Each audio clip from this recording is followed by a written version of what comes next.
All right, happy Sabbath. So good to be back with you all.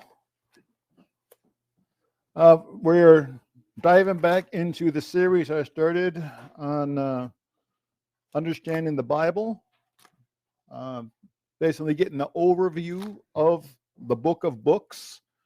And at this point, we've just been doing an overview book by book. So today we are on the 10th segment because we had 3 that we laid down for foundation, then we started into the books. And we are today looking at the book of Judges. So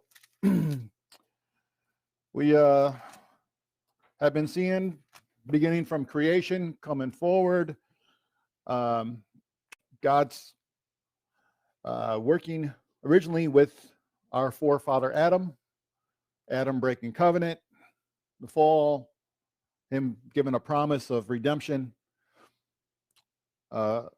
Eventually, man falls some more. God sends judgment of a flood, but he had make a covenant with one man named Noah, who is faithful and a man of faith. Makes covenant with him and his family, therefore, again, our forefather, because every one of us are descended from Noah and his sons. And then the scripture singled in then on one man after that, at the 10 generations later, Abraham, and he cuts a covenant with him and his descendants. And in over the course of 430 years after that, then he then cuts another covenant with some of Abraham's descendants, namely the children of Israel, Jacob and his sons, their descendants, not Jacob and his sons directly. They were still under the Abrahamic covenant and the Noahic covenant. But it wasn't until the time of Moses, at the time of the Exodus, when they came to Sinai, that God cut another covenant with this specific group of people, the people of Israel, and anyone who joined themselves unto them. We saw what occurred with them, how they continually faltered from the salvation God brought them, bringing them out of Egypt, and they continually faltered in the wilderness.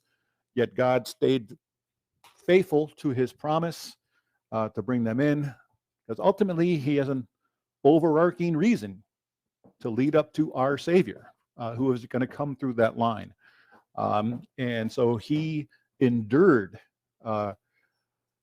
people who were fit for destruction a long time, so he can have mercy on the people fit for mercy. As we read about in the New Testament writings. Eventually, Moses gets them to the edge of the wilderness, gets them to the land. He can see it, but he can't get in. And he dies there. And Joshua, the son of Nun, leads them in and starts getting them their allotments as he's starting to conquer the land with God in front. And as a general rule of thumb, under Joshua, Israel appears to be a pretty faithful people, though there was some faltering here and there. This brings us to the period of the judges. And now when I say the judges, the Hebrew word is shoftim. And so don't think of like, hear ye, stand in the courts. It wasn't so much in that sense. Yes, there were some matters, especially like we'll see it like in the case of Deborah. She was one that people would come to for wisdom and to get judgment on matters. But oftentimes these judges are more like chieftains, like warrior chieftains who go off and God raises them up to stand against the opposition, against those who have been suppressing them in the land. And they're in that essence, they're judges. They're kind of like a mini Moses or a mini Joshua in that essence, because Moses and Joshua weren't kings, but they ruled over the people. These judges we're going to see weren't countrywide type judges. They didn't like rule over all of it. It seems that they had their areas, and I'll give a graphic on that. But this book covers the time from the death of Joshua up until essentially the ministry of Samuel, though Samuel is not mentioned. So you're going to find 12 judges mentioned in this book. Of course, that doesn't cover all the period of the judges because Samuel was a judge and he's not mentioned, but he was the last judge of Israel. But this covers that time period.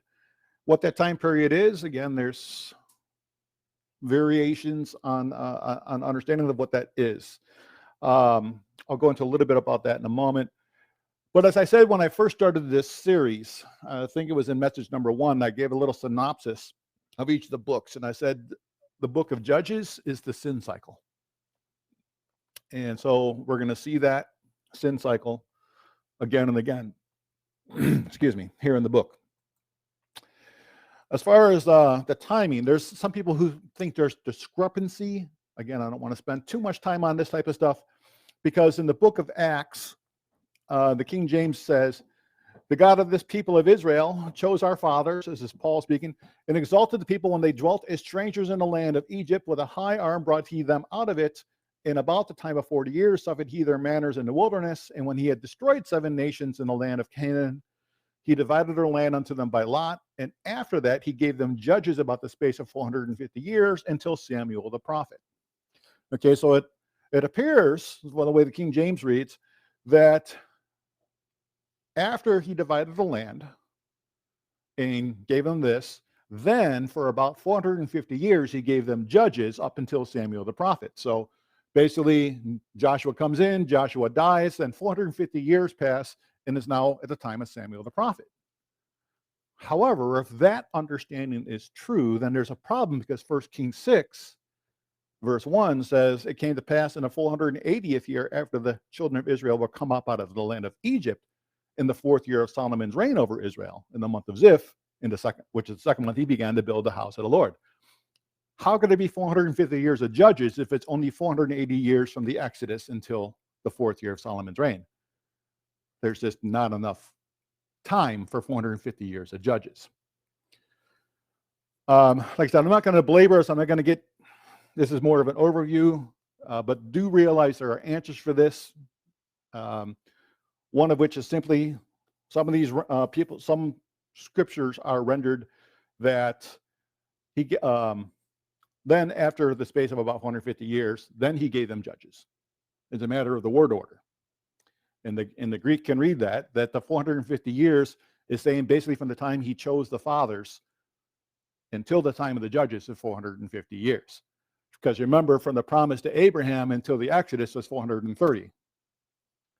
So from then till about the time they came to the land would be approximately 450 years. You just rounded that out.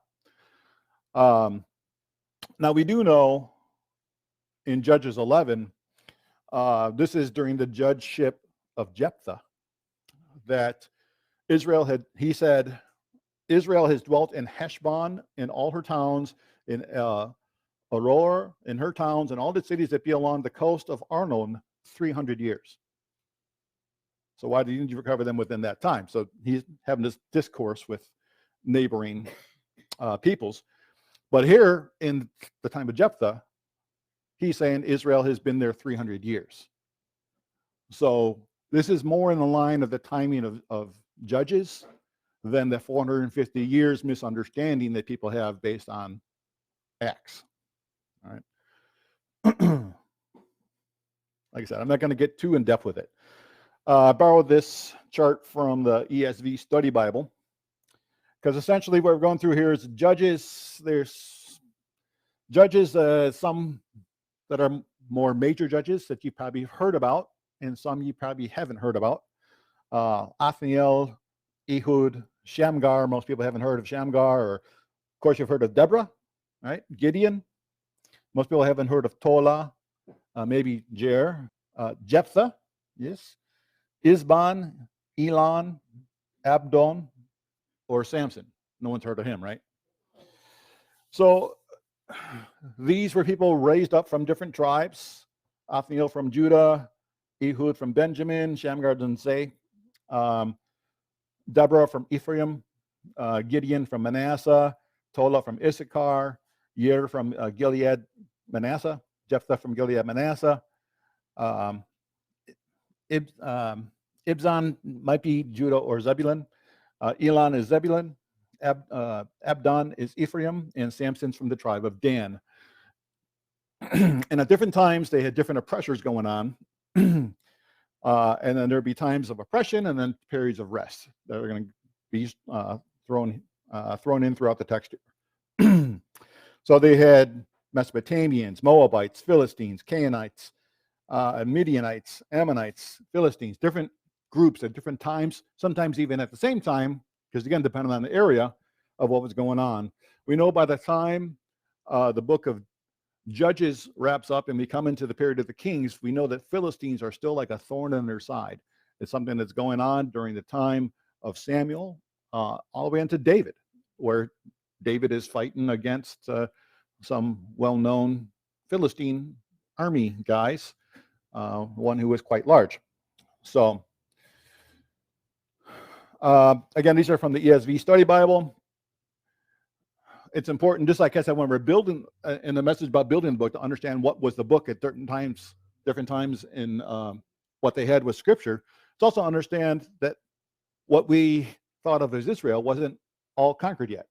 They came in under Joshua. They conquered a large portion. So these green portions on the chart there on the left, those are areas that were occupied by Israel, by the tribes of Israel, but they had not yet taken everything. You see, the Philistines are there on the coast of the Mediterranean, basically the land of Gaza and all. And but then if you look to the chart on the right, in there, you'll see the various small areas in green, and that's generally the areas where the judges themselves had reign over, like, Shamgar, Elon, Barak, so on and so forth, are in those areas. So it wasn't like that. Also is some of the thing, because if you do add up all the time, like I had on that last chart, if you add up all that time of periods of oppression, periods of rest, of the judges' reigns, you come up with 410 years. It's too much time still. And the concept is that there was overlap. There were certain times when this judge was reigning here, but this judge was reigning over here. And this judge was fighting off this judge was fighting off this. So again, that's something we can maybe get into more depth in another series or another message. The key verse is, I believe I shared back at the beginning of this series regarding Judges, is Judges 17:6. In those days there was no king in Israel, but every man did that was right in his own eyes. A lot of people, again, getting a larger view of the scriptures, we can think of God saying, hey, there's going to come a time when you guys are going to want a king. But we also see all the way back from Genesis, he said there's going to be a king. Even, Jacob said, out of you are going to come kings, out of Judah. It was known there was going to be kings in Israel. A lot of times we just take the view, this is what they chose. They chose a king. God knew the end from the beginning, knew the midst from the beginning. There is going to be kings. And without having a faithful king, people end up divided. We'll see this book basically ends in civil war. And people do what's right in their own eyes. And this is sometimes said about the church. When like a lot of people step out of, like, say, like one of the big boxes, and they get independent, they literally become too independent and start doing what's right in their own eyes. And people stop thinking on the things of others and thinking about the whole body, and remembering that there is a king in Israel. And he says, and what he says we shall do. And we need to keep that insight, lest we follow the sin cycle of Judges. So, in short, here's a quick overview of the book of Judges. I can say this and stop and end the recording, but we'll go a little bit deeper into this. Judges chapter 1 through 3, verse 6 is the roots of Israel's apostasy, because this is basically a book about Israel's apostasy. Apostasy is a departing from God. All right. 3:7 through 16:31, which is basically the whole discourse about the 12 judges. The judge, these stories of the judges and the oppressions are there just to say, here's the sin cycle. Here's what's going on. Well, there was obviously more judges, like I said, than these 12, because we know Samuel's one. Maybe there's more, and maybe there's more overlay than we realize, but perhaps they chose this 12 judges because to represent like the 12 tribes, or to illustrate, use them for illustrations of here's what's going on, here's what the issue was, here's the sin cycle there, here it is there, here it is there, here's what's going on. So 3:7 through 16:31 is the downward spiral of Israel's apostasy. This kept getting worse. All right. And then 17:1 through 21:25 is the depths of Israel apostasy. We see how wicked Israel got. To the point we see, we'll get to there near the end of the book, like say in Judges 19, we see that Israel, well in this case, Benjamin, has basically become Sodom and Gomorrah. It's pretty wicked. This is a pretty graphic book.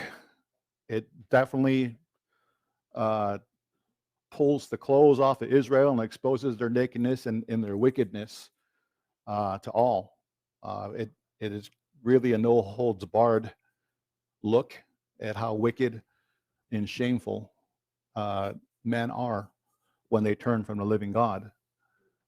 Even if we had at one time been called out and redeemed, that if we're not staying faithful, if we're not staying plugged into the vine, if we're not staying with him, how depraved we can turn. And just in one generation, how depraved our families can become.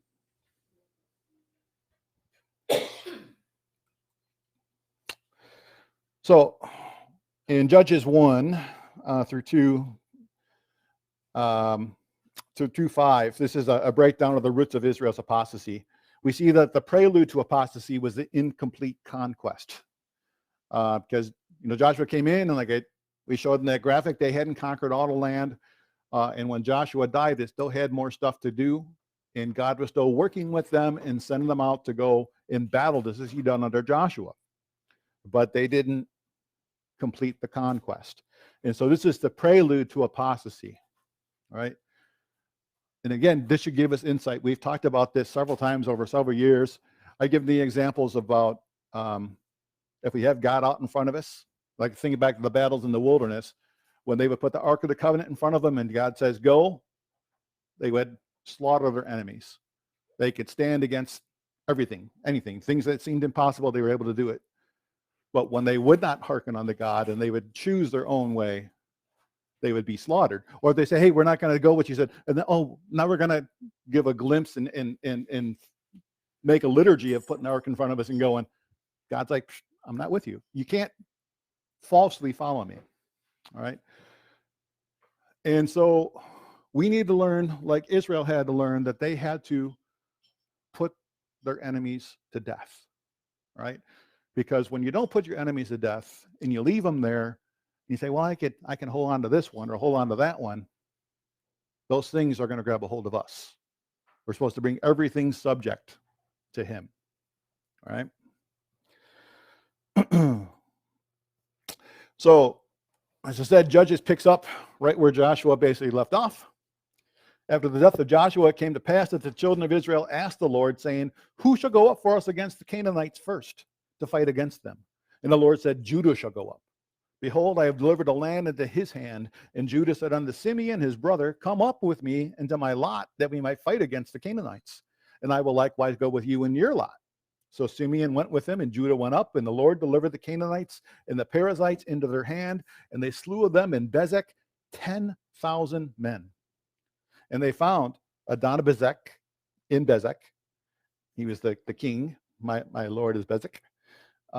And they fought against him, and they slew the Canaanites and the Perizzites. But Adonibezek fled, but they pursued after him. They caught him. They cut off his thumbs and his big toes. That's that way he couldn't fight, and two, he couldn't run. All right. And Adonibezek said, 70 kings, having their thumbs and great toes cut off, gathered their meat under my table. As I have done, so God has now requited to me. And they brought him to Jerusalem, and there he died. So this man's like, I did the 70 kings before me. God's now requit me. Here I am. Now the children of Judah had fought against Jerusalem and had taken it and smitten it with the edge of the sword, and they set the city on fire. Okay, so you remember Jerusalem at this time was Jebus. It was the city of Jebus because it's where the Jebusites live. It wasn't Jerusalem until a later time, but they're using the term Jerusalem to say this is what it was. They took Jerusalem. This is interesting. This is here now at the period right after Joshua dies, and they took Jerusalem, but we find they don't seem to have Jerusalem again until the time of David. So what happened? All right.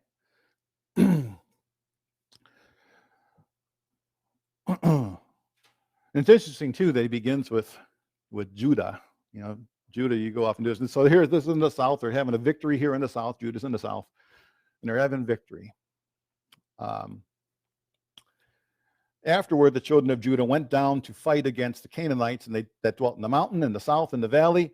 And Judah went against the Canaanites that dwelt in Hebron, which the name of Hebron before was Kiriath Arba, because that was the city of Arba. Arba was one of the giants. And they slew Sheshai in Ahiman in Telmai. And from thence he went against the inhabitants of Debir. And the name of Debir was before Kiriath Sefer, the city of books, or the city of scrolls, writings. Caleb said, he that smites Kiriath Sefer and takes it, to him will I give Achsah, my daughter, to wife. So Othniel, the son of Kenaz, who's Caleb's younger brother, took it. And he gave Achsah, his daughter, to wife, then to Othniel. So Caleb, this is the faithful Caleb, who was one of the two witnesses like Joshua.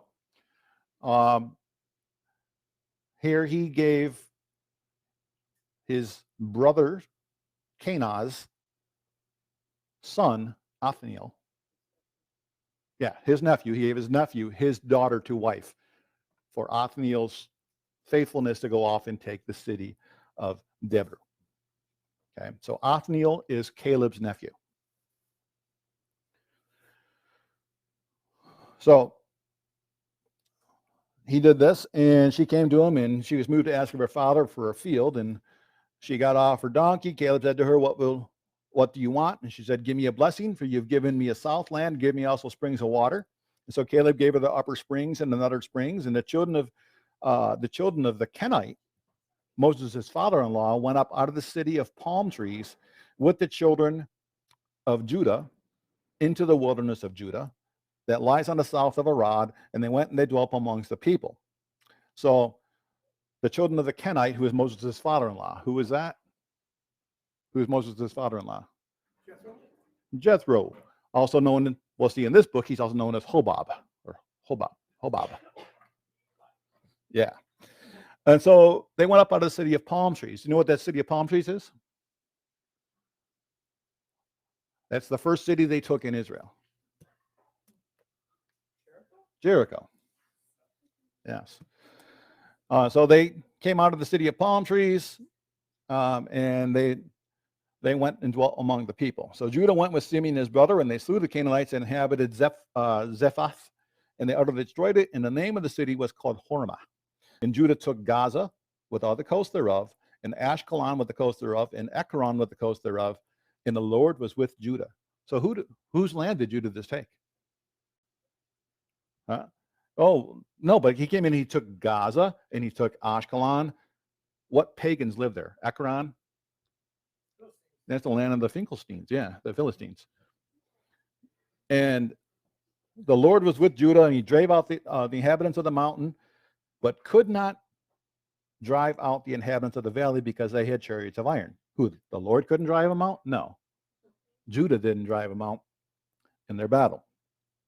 So we got to recognize something that's going on here, because the issue isn't just that, well, God didn't have enough strength for them. The issue is also with the people and where their hearts were.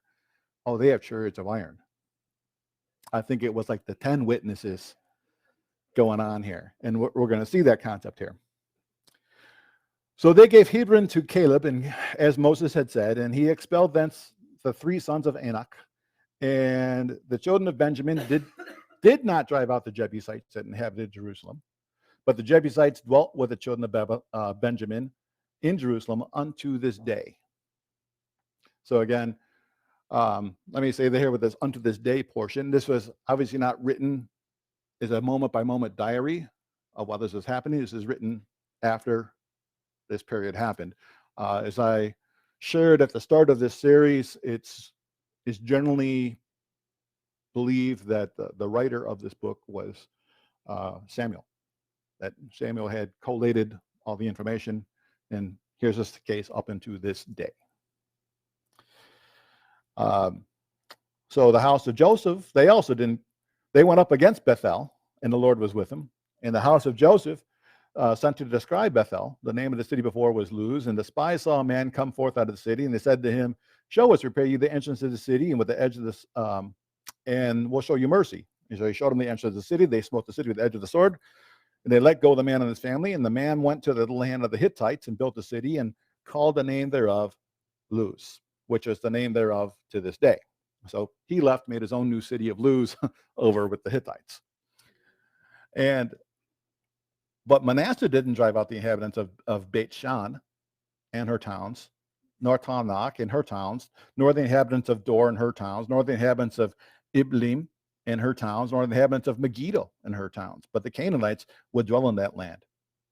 And it came to pass when Israel was strong that they put the Canaanites to tribute and did not utterly drive them out. So Israel was strong, and instead of driving them out, they said, we're going to make you tributaries. You can stay here, you got to pay us, you got to, be our servants. But they didn't. Where did God covenant that with them? Where did God say, this is what I want you to do? Already, men were doing what was right in their own eyes. Right? And let's see. Came to pass when Israel was strong, they would put the Canaanites to tribute, did not utterly drive them out. Neither did Ephraim drive out the Canaanites that dwelt in Gezer. That the Canaanites dwelt in Gezer among them. Nor did Zebulun drive out the inhabitants of Kitron, nor the inhabitants of Naholo. But the Canaanites dwelt among them and became tributaries. Neither did Asher drive out the inhabitants of Achol, nor the inhabitants of Zidon, nor of Alab, nor of Achzib, nor of Helubah, nor of Aphik, nor of Rehob. But the Asherites dwelt among the Canaanites, and the inhabitants of the land, they did not drive them out. Nor did Naphtali drive out the inhabitants of Bet Shemesh, nor the inhabitants of Bet Anat.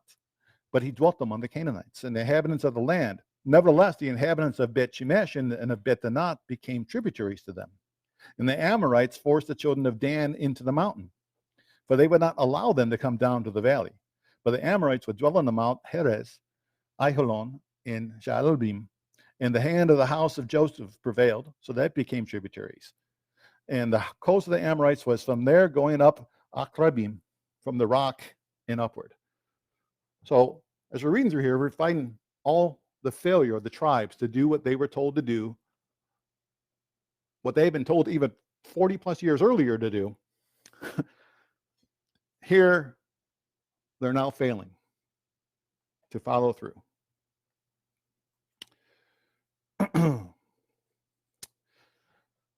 So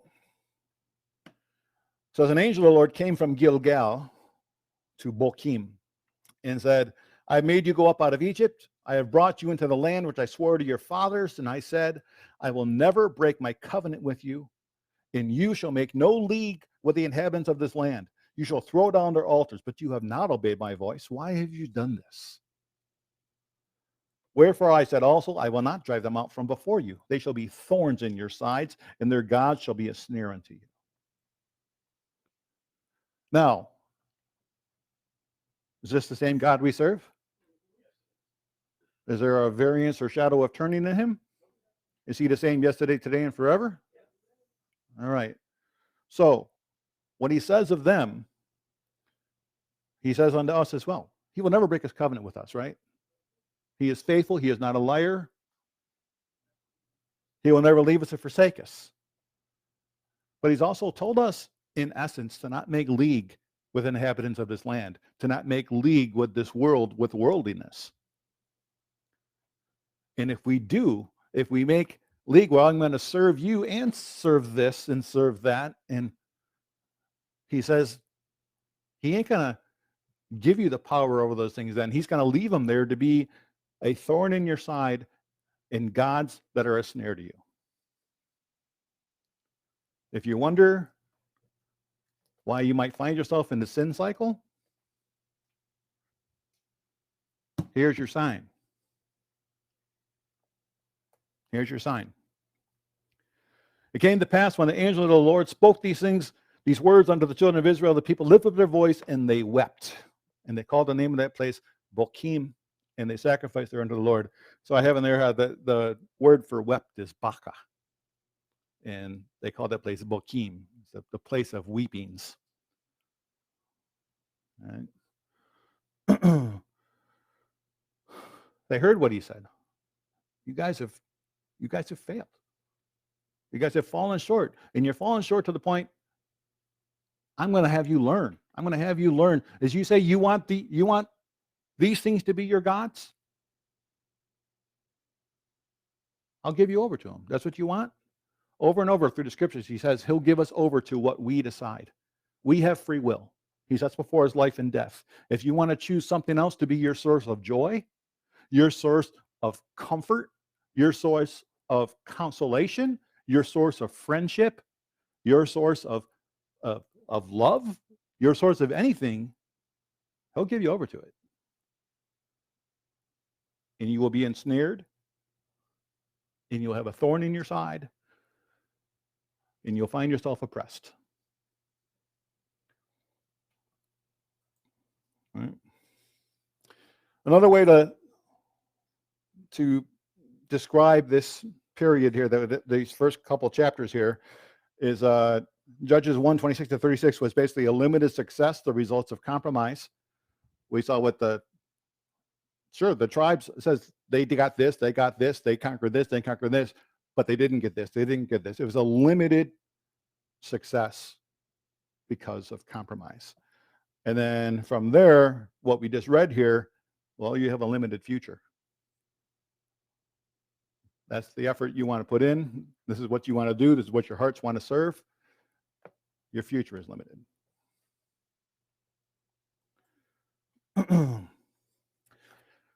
So in 2:6-3:6, we have the unfolding the consequences of apostasy. In other words, this is where it's going to go into, we're going to start to read about here the sin cycle.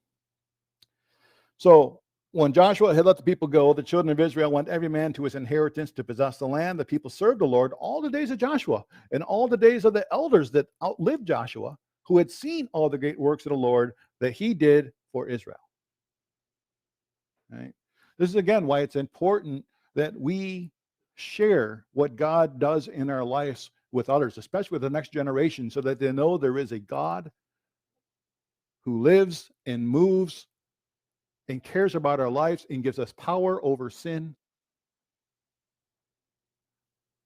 and that they too can know him and love him and walk with him and have that same power. All right? Because these people who saw God and saw his works while they yet lived and could stand a testimony, people did good. But Joshua the son of Nun, the servant of the Lord, died being 110 years old, and they buried him in the border of his inheritance in Timnath-Heres, in the mount of Ephraim on the north side of the hill of Gaash.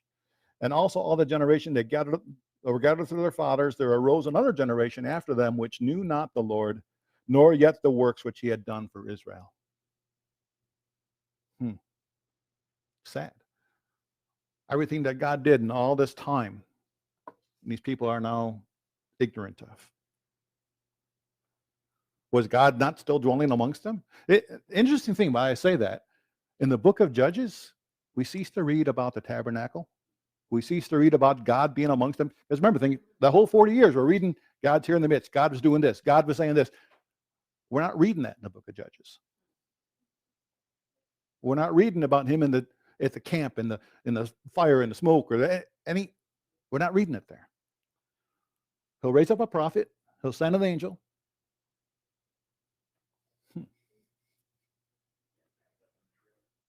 Yeah. Well, there's not a whole lot of focus on the place where he had kept the tabernacle, Shiloh. So here's the sin cycle. Basically, here Judges 2:11 to 23. The children of Israel did evil in the sight of the Lord, and they served Baalim. And they forsook the Lord God of their fathers, which brought them out of the land of Egypt, and followed other gods, of the gods of the people that were round about them, and they bowed themselves unto them, and they provoked the Lord to anger. They forsook the Lord. They served Baal and Ashtaroth. And the anger of the Lord was hot against Israel, and he delivered them into the hands of spoilers that spoiled them, and he sold them into the hands of their enemies round about, so that they could not any longer stand before their enemies. Wheresoever they went out, the hand of the Lord was against them for evil, as the Lord had said. Remember, he promised this under Moses. And as the Lord had sworn unto them, and they were greatly distressed. Nevertheless, the Lord raised up judges, which delivered them out of the hand of those that spoiled them, and yet they would not hearken unto their judges, but they went a-whoring after other gods, and bowed themselves unto them, and they turned quickly out of the way which their fathers walked in, obeying the commandments of the Lord, but they did not do so. And when the Lord raised them up judges, then the Lord was with the judge, and delivered them out of the hand of their enemies all the days of the judge. They repented the Lord because of their groanings, by reason of them that oppressed them and vexed them. Saying it cut God to the heart to hear his people crying out from the oppression and what's happening. And so God would have mercy on them as he heard their cries of a bed they made. You know, the phrase was, you made the bed, you're going to cry about lying it? They made the bed. God said, that's the bed you want, lie in it. And then they cried to him, and it cut him. It cut him in the heart, as a father would, seeing your children make foolish decisions. And at times, all right, live and learn. And it cuts you, and you want to have mercy, and you got to hope the lesson's learned. And then you can send a deliverer, right? And so he would send a deliverer to him. And it says that they repented to them because of their groanings. It came to pass when the judge was dead that they returned, and they corrupted themselves more than their fathers. So it wasn't as bad as, they came back and they're just like their dads. No, now it's even worse.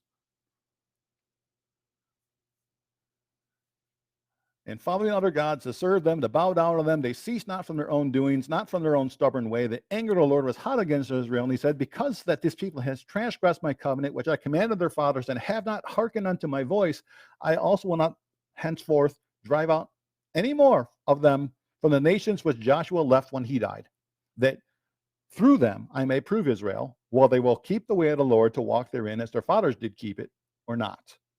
Therefore the Lord left those nations without driving them out hastily, neither delivered he them into the hand of Joshua. So there's a reason he didn't, again, God knowing the end from the beginning, knowing the midst from the beginning, he knew while Joshua was yet alive that he didn't want Joshua to take all the people out, because he knew his people Israel were going to falter after the days of Joshua, and he wanted these other people to land there to test his people. And as they failed the test, he says, I'm leaving them there to continue to test you, to see if you're going to walk in my commandment or not, or if your eyes are going to lust after what they have, lust after their ways, and decide that their ways are better than mine. And so that's what he did. But herein is the sin cycle. The pattern introduced here shapes the plot. Israelites do what is evil in the sight of God. God allows the nation to be conquered and oppressed by a neighboring nation. The people cry to God. God sends a judge to deliver them. Rinse, repeat. Right? The cycle repeats itself. This is the sin cycle throughout the book of Judges.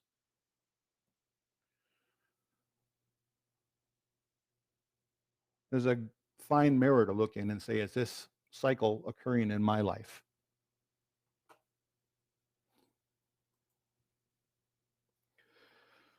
Now these are the nations which the Lord left to prove Israel by them, even as many of Israel had not known all the wars of Canaan. Only that generation of children of Israel might know, to teach them war, that at the least such before they knew nothing thereof. Namely, the 5 lords of the Philistines, all the Canaanites, the Sidonians, the Hivites that dwelt in the mountain Lebanon, from Mount Bel Hermon unto the entering thereof of Hamath, And they were able to prove Israel by them to know whether they would hearken unto the commandments of the Lord, which he commanded their fathers by the hand of Moses. And the children of Israel dwelt among the Canaanites, the Hittites, the Amorites, the Perizzites, the Hivites, the Jebusites, and they took their daughters to be their wives and gave their daughters to their sons and served their gods. Remember where I said the sin cycle just goes into further and deeper apostasy. So now they're cementing relationships and creating families with these people. You know, so you don't just marry a person, you marry a family, right? Your families are getting blended. Yeah. So here he's saying, why do you think he includes this last line here in verse 6? They took their daughters to be their wives to give their daughters to their sons. Is this accolades? It is a good thing. No, it's not a good thing. This like had happened in the wilderness, the women would entice the men to go and serve other deities. Same thing happened with Balaam and Balak, right? With the women in Numbers 25. We need to be wise again in any of our interpersonal relationships, who we're choosing to rub elbows with, because it's either going to be people who pull us down or people who lift us up. Right?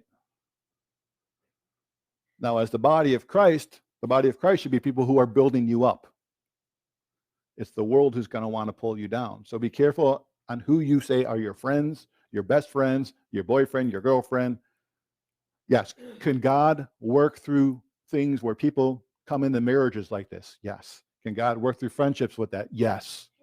There are people in say the church in Corinth in the first century who are husbands married to pagan wives or pagan wives married to pagan husbands, right?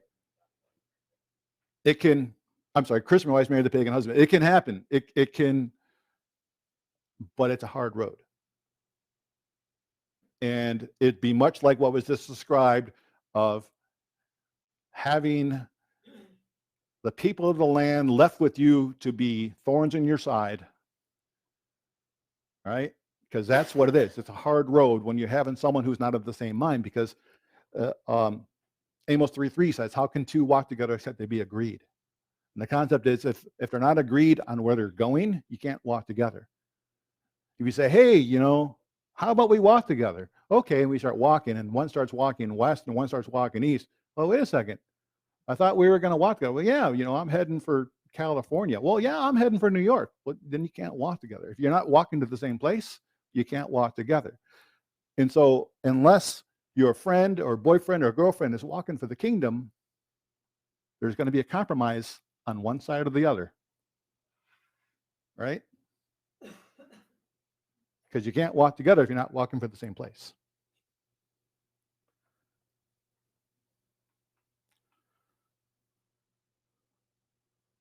There's the concept of being unequally yoked, like with the animals. And it gives an example of like yoking an ox with a donkey.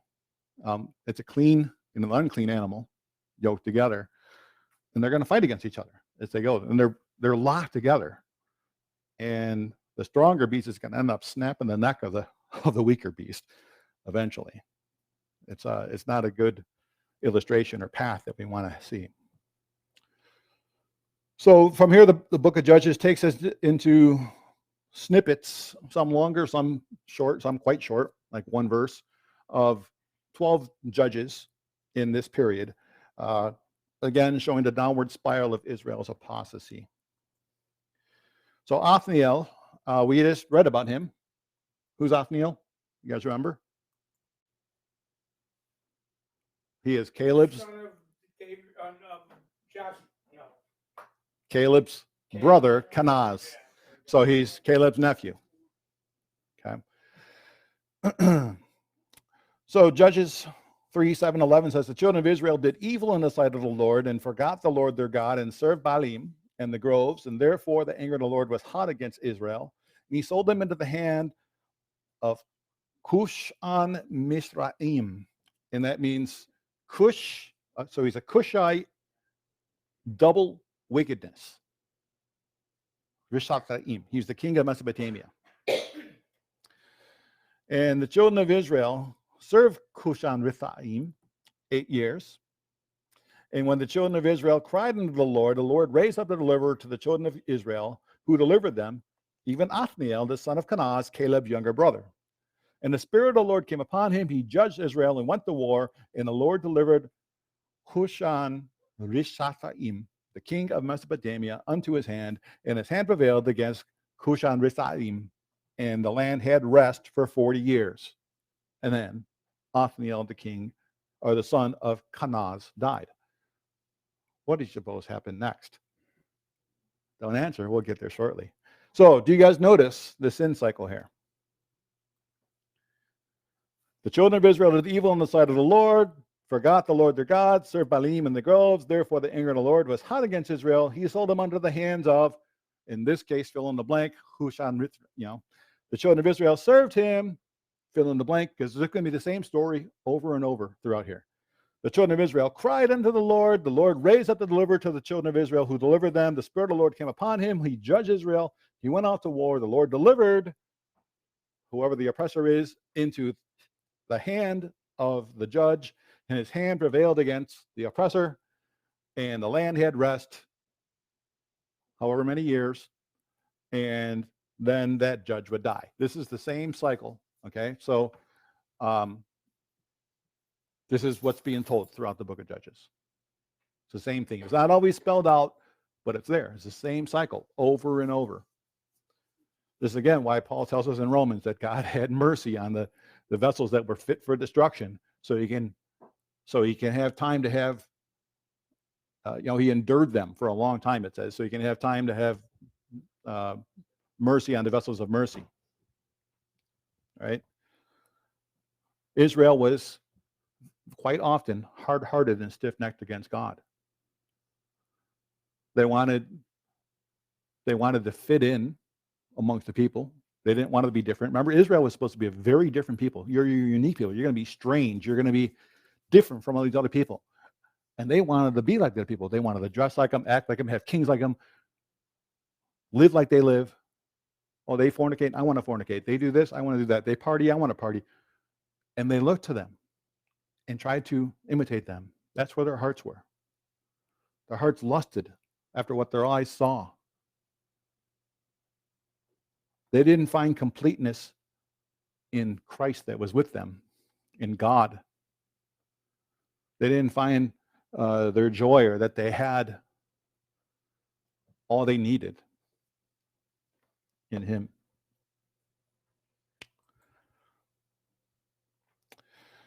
So from Othniel, we come to the stories of Ehud and Shamgar. Most people don't know much about Shamgar, and I'll tell you why, because there's only one verse, well, 2 verses about Shamgar. Well, there's one a little bit later in a later story. He's mentioned again in the Song of Deborah in chapter 5. But just telling the same thing that it tells us here in verse 31. But Ehud, you guys are probably familiar with the story of Ehud. At least some of you. Jess knows it. Oh yeah, yes. And I like I mentioned before with like Baka and Boakim, I like a lot of the wordplay in the book of Judges. There's some really good stuff. Again, this is an overview, so I'm not going to get too much into it, but I think it's interesting here. The children of Israel did evil again in the sight of the Lord. Recognize the story? Lord strengthened Eglon, the king of Moab, against Israel. And so that word strengthened, that's the same word that we read back about what God did with Pharaoh back in. Like the word where he hardened Pharaoh. It's the same thing. He strengthened Eglon, the king of Moab, against Israel. And because they had done evil in the sight of the Lord, he gathered unto him the children of Ammon and Amalek, and went and smote Israel, and possessed the city of the palm trees. Oh, look at that. So the first thing they conquered now has been taken from them. The city of the palm trees was now taken. So children of Israel served Eglon, the king of Moab, for 18 years.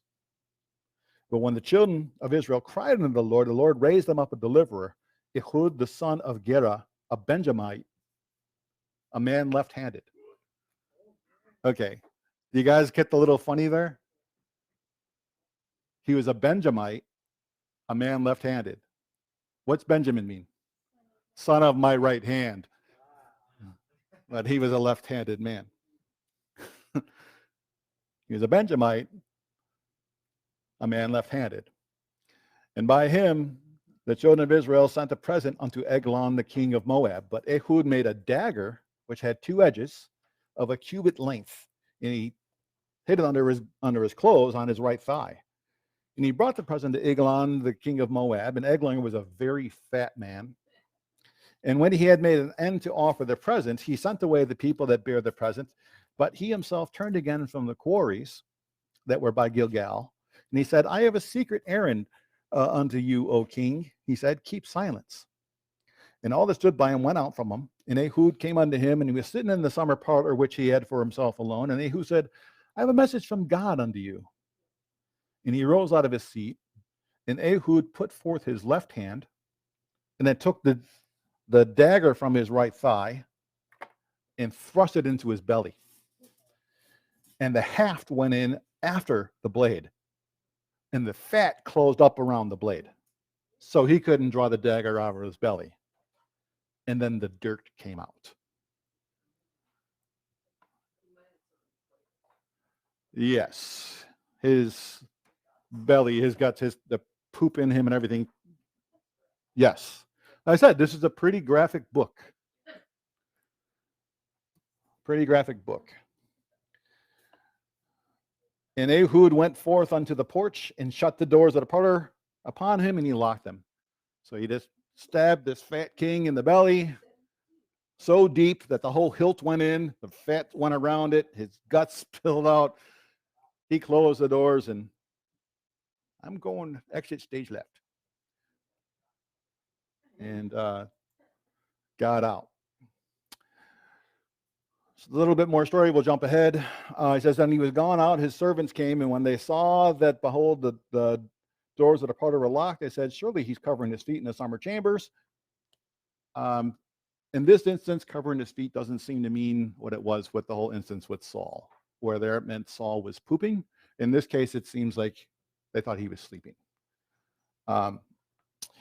And they tarried till they were ashamed, and then when they didn't find the doors open to the parlor, they took a key, they opened them, and behold, the Lord was fallen down dead on the earth. Ehud escaped while they tarried and passed beyond the quarries and escaped unto Seir Oth. And it came to pass when he's come, he blew a trumpet in the mountains of Ephraim, and the children of Israel went down with him from the mount.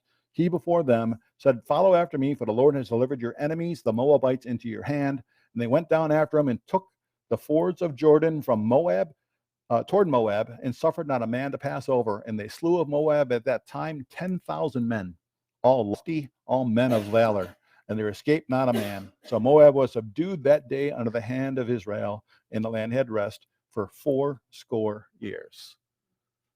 So Ehud worked quite a time of rest for them. And by the way, after him was Shamgar, the son of Anath, who slew of the Philistines 600 men with an ox goad.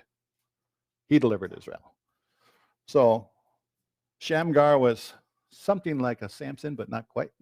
But off there, where Samson used the jawbone of an ass, here this uses an ox goad to go off and slay the Philistines. So here again, we see that same sin cycle. The children of Israel did evil again in the sight of the Lord. The Lord strengthened Eglon, the king of Moab, against Israel, which means he hardened Eglon. He enticed Eglon to come against him. And why? Because they did evil. And Eglon gathered unto him the children of Ammon and Amalek, and they smote Israel and possessed the city of palm trees. The children of Israel served Eglon 18 years. And the children of Israel cried to the Lord. The Lord raised them up deliverer, Ehud, the son of Gera. Here again, the sin cycle. From here, it brings us to the story of Deborah. Deborah generally is one of the more well-known judges because she's a she, right? This is kind of like an aberration. You generally don't see a female leader within Israel, right? So Deborah, like I said, we're seeing here, in her role of judge, she definitely appears to be a person who is, well, for one, she's a prophetess, like on the Moses and Miriam, and she's one that people come to for wisdom or judgments. But she is not shown to be necessarily a person of war, right? She raises up, she calls upon another one, namely Barak, for being that man of war. So the children of Israel did again evil in the sight of the Lord when Ehud was dead, and the Lord sold him into the hand of Jabin, the king of Canaan, who reigned in Hazor, and the captain of whose host was Sisera, which dwelt in Haroshet of the Gentiles. And the children of Israel cried unto the Lord, for he had 900 chariots of iron, and 20 years he mightily oppressed the children of Israel. And Deborah, a prophetess, the wife of Lapidot, she judged Israel at the time, and she dwelt under the palm tree of Deborah. Funny, she's named Deborah. She dwelt under the palm tree of Deborah. Between Ramah and Bethel and the Mount of Ephraim. And the children of Israel came up to her for judgment. Much like during the wilderness, they came unto Moses for judgment. So here they are coming unto Deborah. She sent and called Barak, the son of Abinoam, out of Kadesh Naphtali, and said unto him, has not the Lord God of Israel commanded, saying, go and draw towards Mount Tabor, and take with you 10,000 men of the children of Naphtali and the children of Zebulun, and I will draw to you unto you to the river Kishon Sisera, the captain of Jabin's army, and with his chariots and his multitudes, and I will deliver him unto your hand. And Barak said unto her, if you'll go with me, then I'll go. But if you won't go with me, then I won't go. And she said, I will surely go with you. Notwithstanding, the journey that you take will not be for your honor, for the Lord shall sell Sisera into the hand of a woman.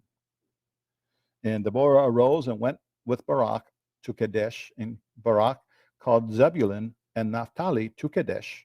And he went up with 10,000 men at his feet, and Deborah went up with him. Now, one would think possibly that Deborah is saying, hey, this isn't going to be for your glory. It's going to be to a woman, that maybe she's speaking of herself being the judge. But we find that it's not the case. She speaks of yet another woman who, though Barak is called to lead this battle, that it's going to be a woman who brings death to Sisera.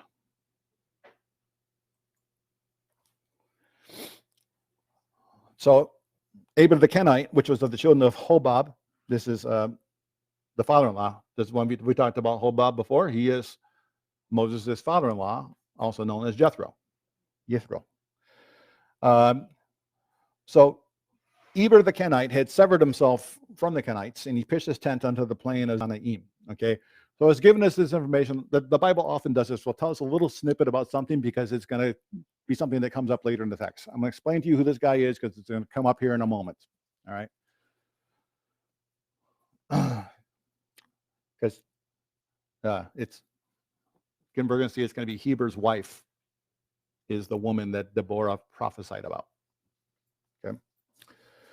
So they showed Sisera that Barak, the son of Abinoam, was gone up to Mount Tabor, and Sisera gathered together all his chariots, even 900 chariots of iron, and all the people that were with him from Haroshet of the Gentiles unto the river of Kishon. And Deborah said unto Barak, up, for this is the day in which the Lord has delivered Sisera into your hand. Is not the Lord gone out before you? So Barak went down from Mount Tabor with 10,000 men after him, and the Lord discomfited Sisera and all his chariots and all his host with the edge of the sword before Barak, so that Sisera lighted down off his chariot and fled away on his feet.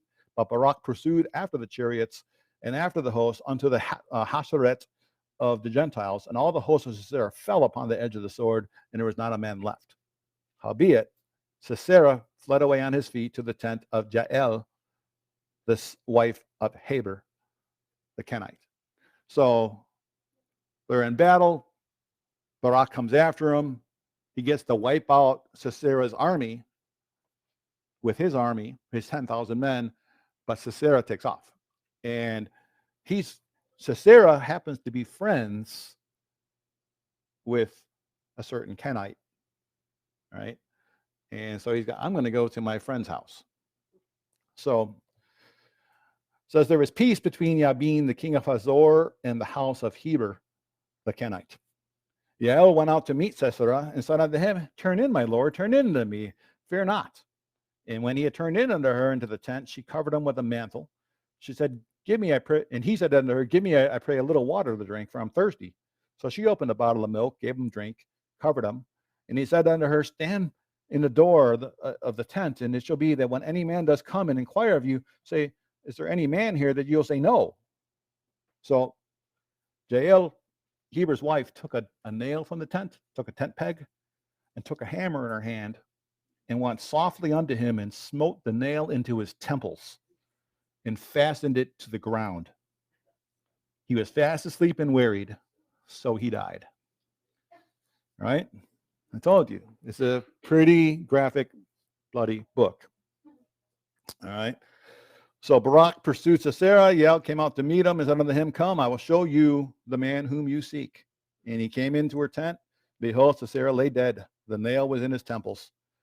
God subdued on that day Jabin, the king of Canaan, before the children of Israel. The hand of the children of Israel prospered and prevailed against Jabin, the king of Canaan, until they had destroyed Jabin, the king of Canaan. So once again, Israel had chosen their own way. God gave them over to it. They got entangled, enslaved by their own doings. They cried out to God. God had mercy on them and sent a deliverer.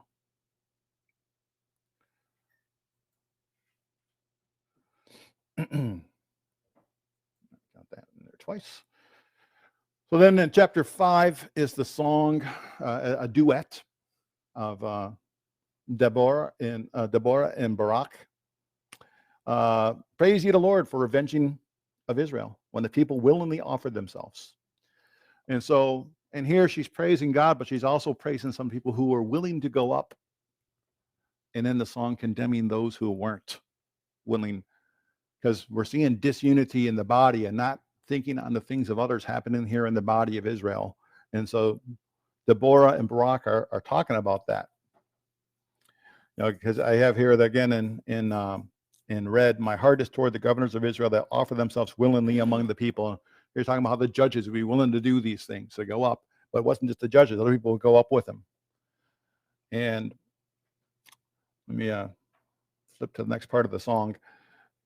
Here in verse 15, for the princes of Issachar were with Deborah, even Issachar, also Barak, he was sent on foot into the valley. But for the divisions of Reuben, there are great thoughts of heart. Why are you abiding among the sheepfolds? Are you there to hear the bleating of the flocks? For the division of Reuben, there are great shirkings of heart, saying, Why? Why did you not come, Reuben? Why didn't you come to fight? You just needed to stay there and hear your sheep? That's what it was. What's going on? Gilead, you abode beyond the Jordan. You didn't come over. Why did Dan remain in its ships over there? Asher continued on the seashore. They abode in the breaches. But Zebulun and Naphtali were people who jeopardized their lives unto death in the high places in the field. The kings came to fight. So we're seeing disunity and the lack of caring for brethren here. And it's being called out.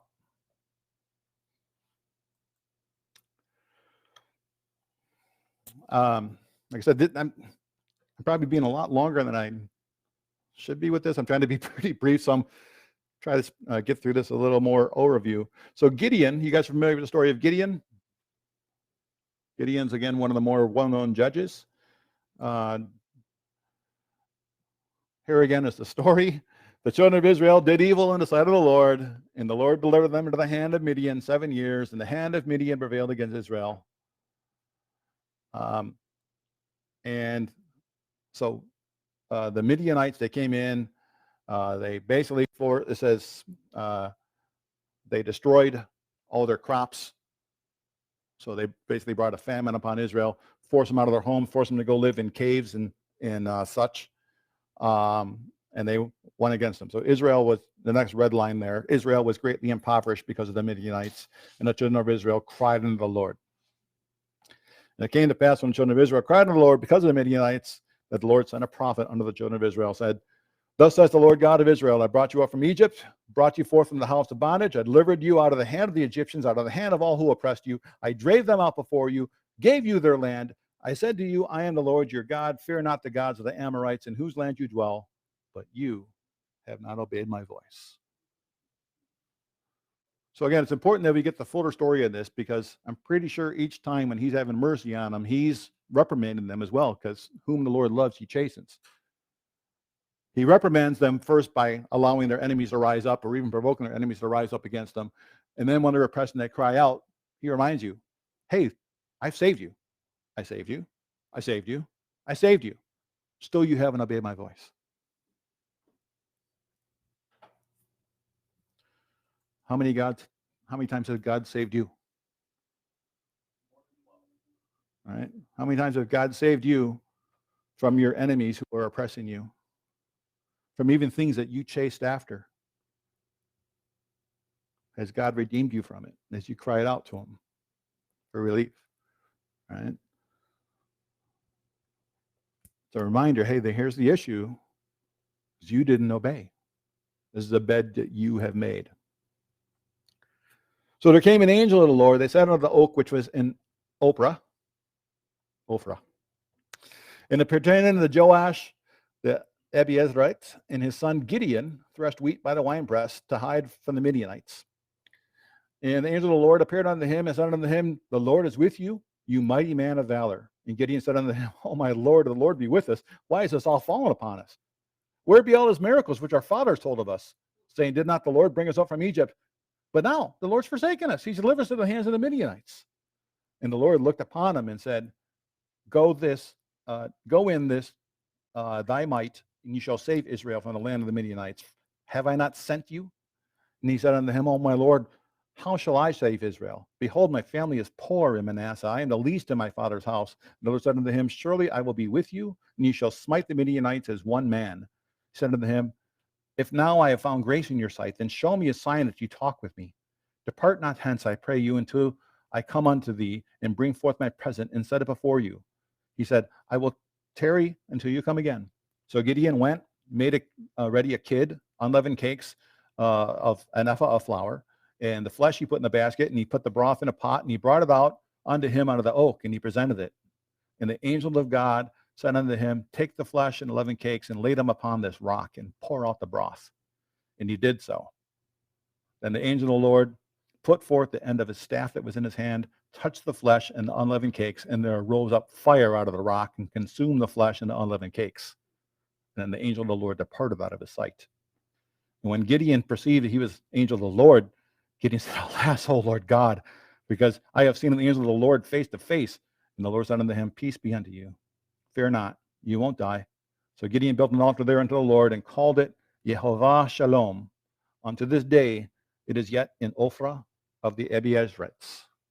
All right, so here's God calling this. In this instance, we're getting a little bit more of an insight as he's calling one of the people to rise up to be a judge and a leader. And we can see Gideon's humble beginning here. You know, who am I? I'm just a poor man of a lowly tribe of Manasseh, and oh, pardon me, but could you prove yourself to me? You know. So yes, God proves himself in a pretty powerful way. This is the same Gideon who does the whole matter with the fleece. Let me lay the fleece out and let it, you know that story? You guys familiar? If not, read the book of Judges.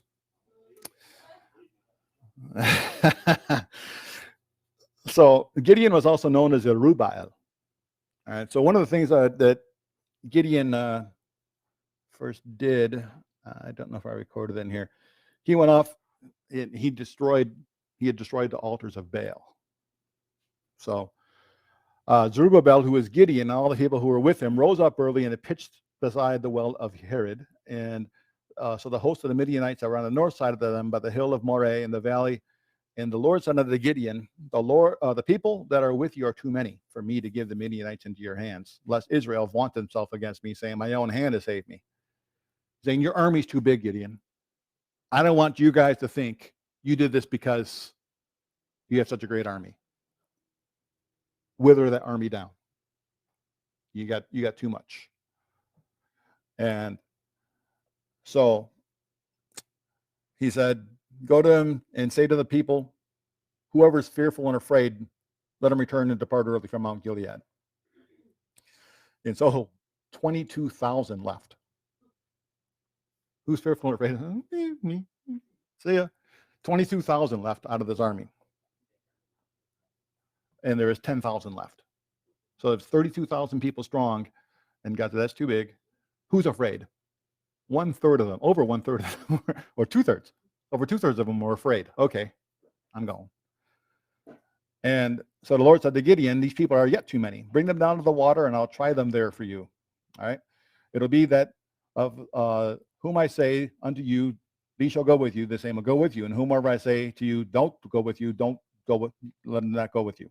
So he brought the people down to the water. The Lord said to Gideon, everyone that laps up the water with his tongue, like a dog does, him shall you set by himself. Likewise, everyone that bows down upon his knees to drink, and the number of them that lapped, putting their hand to their mouth, there was 300 men, but all the rest bowed down on their knees to drink water.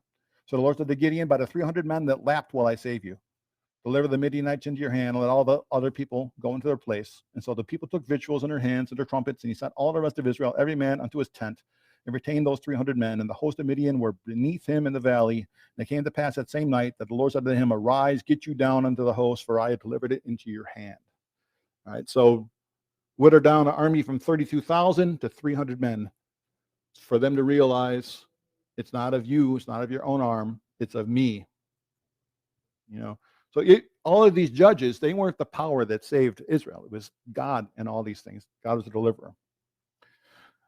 Eventually, with Gideon, Jerubbaal winning these battles, the people wanted to make him their king. We come into Judges 8:22-28. The men of Israel said to Gideon, rule over us, both you and your son and your sons also, for you have delivered us from the hand of the Midian. But Gideon said unto them, I will not rule over you, nor shall my son rule over you. The Lord shall rule over you. All right? So Gideon's answer was great. Right? He knew that Israel did have a king. It isn't one that they saw with their eyes. Right? Jehovah shall rule over you. And Gideon said to them, now here's where we see some faltering in Gideon. I would desire a request of you that you would give me every man the earrings of his prey, for they had golden earrings because they were Ishmaelites. And they answered, we will willingly give them. And they spread a garment, and they cast every man in the earrings of his prey. And the weight of the golden earrings they requested was 1,700 shekels of gold, besides ornaments and collars and purple raiment that was on the kings of the Midian, beside the chains that were about their camels' necks. And Gideon made an ephod thereof and put it in his city, even in Ophrah. And all Israel went there a-whoring after it, which thing became a snare unto Gideon and to his house. Thus was Midian subdued before the children of Israel. They lifted up their heads no more, and the country was in quietness 40 years in the days of Gideon. So yes, Gideon delivered them from the Midianites, but also enticed them. This is kind of like an echo of what happened like with Aaron at the mountain. Give me your earrings. They're gold. And people up here, now he makes it into an ephod, and it becomes something they go a-whoring after. Yeah, like I've stated in past messages, the scriptures are full of echoes of stories, repeating, repeats of sin, repeats of things that occur like this. So from Gideon, we come to the story of his son, Abimelech, who was like an apostate king, and they kind of chose him to be king over Shechem. Now, I find it interesting that he came to be known, or his name is Abimelech, because Abimelech, Abi means my father, Melech, king. So at what point was he named? Because they wanted Gideon to be king, but he refused it and says, no, Jehovah is your king. But yet he's named Abimelech, my father's king. Was he one of Gideon's younger sons?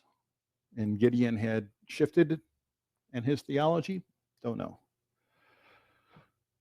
So Abimelech, the son of Jerubbaal, went up to Shechem unto his mother's brother, and communed with them and with all the family of his house of his mother's father, saying, I pray you in the ears of all the men of Shechem, whether it's better for you, either that all the sons of Jerubbaal, which are 70 reign over you, or that one reigns over you. These judges, quite a few of them, had quite a few offspring. In this case, Gideon had 70 sons. 70 sons. And so now Abimelech's saying to the men of Shechem, hey, what would you rather have? Would you want all 70 of us to be reigning over you, or just one man? So what do you do?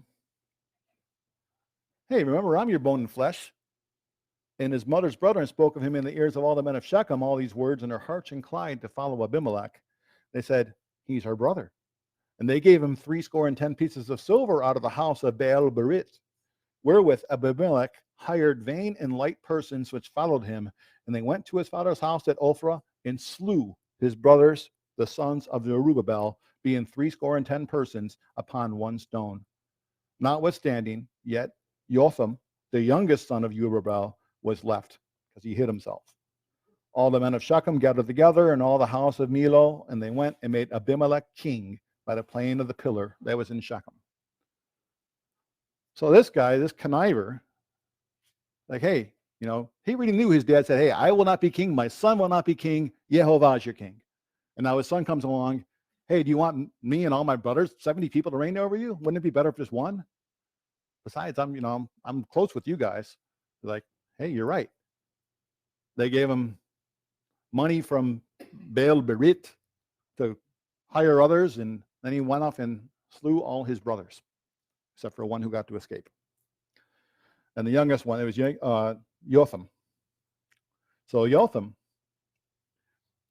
when he was told, he went and stood in the top of the mount of Gerizim and lifted up his voice. Remember the two mounts?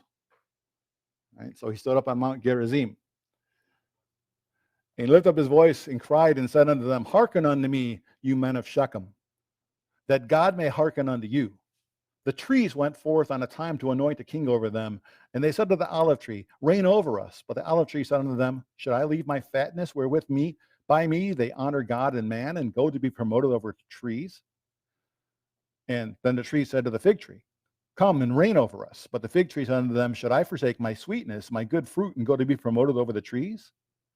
Then said the trees to the vine, come thou and reign over us. And the vine said unto them, shall I leave my wine, in which cheers God and man, and go to be promoted over the trees? Then said all the trees to the bramble, come thou reign over us. And the bramble said unto the trees, if in truth you anoint me king over you, then come and put your trust in my shadow. And if not, let fire come out from the bramble and devour the cedars of Lebanon. Now therefore, if you have done truly and sincerely, and that you have made Abimelech king, and if you have dwelt well with Jerubbaal and his house, and have done unto him according to the deserving of his hands, for my father fought for you, and adventured his life far, and delivered you out of the hand of Midian, and you are risen up against my father's household today, and have slain his sons 70 upon one stone, and have made Abimelech, the son of his maidservant, king over the men of Shechem, because he is your brother. If you have then dealt truly and sincerely with Jerubbaal and with his house this day, then rejoice you in Abimelech, and let him also rejoice in you. But if not, let fire come out from Abimelech and devour the men of Shechem in the house of Milo. And let fire come out from the men of Shechem and from the house of Milo and devour Abimelech. And Jotham ran away and fled and went to Beer and dwelt there for the fear of Abimelech, his brother. So here's a pronouncement from Jotham regarding, hey, if you guys did right, blessing. If you did wrong, may you be devoured. Here's what's going to happen. And these men didn't do right. Eventually, there was a skirmish here with the Shechemites and Abimelech. So Abimelech went to Thebez and encamped against Thebez and took it. And there was a strong tower there in the city. And there fled all the men and women. They have all the city, shut it into them. They get them up to the top of the tower. And Abimelech came unto the tower and fought against it. They went hard to the door of the tower to burn it with fire. But a certain woman cast a millstone upon Abimelech's head and broke his skull. So here again, a woman to the rescue comes and drops a millstone on Abimelech's head. And Abimelech said to his young man who was his armor bearer, said, take your sword and kill me. Don't let men say of me a woman killed him. And so the young man thrust him through, and he died. All right. And the men of Israel saw Abimelech was dead. They departed every man to his place, and thus God rendered the wickedness of Abimelech, which he had done to his father in slaying his 70 brethren, and all the evil of the men of Shechem did God render upon their heads, and upon them came the curse of Jotham, the son of Jerubbaal, who is also Gideon. Right. Then we come into stories of a couple minor kings. It's only a couple of verses, again, like with Shamgar. After Abimelech, there arose to defend Israel Tola, the son of Puah, the son of Dodo, a man of Issachar. He dwelt in Shamir in the Mount Ephraim, and he judged Israel 23 years and died. He was buried in Shamir. After him arose Yair, a Gileadite, and he judged Israel 22 years. And he had 30 sons that rode on 30 ass colts, and they had 30 cities, which are called Havot Yair unto this day, which are in the land of Gilead. And Yair died and was buried in Kamon. Okay, so that's their stories, not so much. Then we come into the story of Jephthah. You guys are familiar with Jephthah? Jephthah is pretty well known for one specific thing, mostly, and that's about the vow regarding his daughter. You guys familiar with Jephthah? Okay. So I'll jump right into that. Jephthah had gone to war, and he asked if God was with him, that he had vowed a vow. So Jephthah vowed a vow unto the Lord and said, if you shall without fail deliver the children of Ammon into my hands, then it shall be that whatsoever comes forth of the doors of my house to meet me, when I return in peace from the children of Ammon, shall surely be the Lord's. And I will offer it up as a burnt offering. So Jephthah passed over into the children of Ammon to fight against them, and the Lord delivered them into his hands.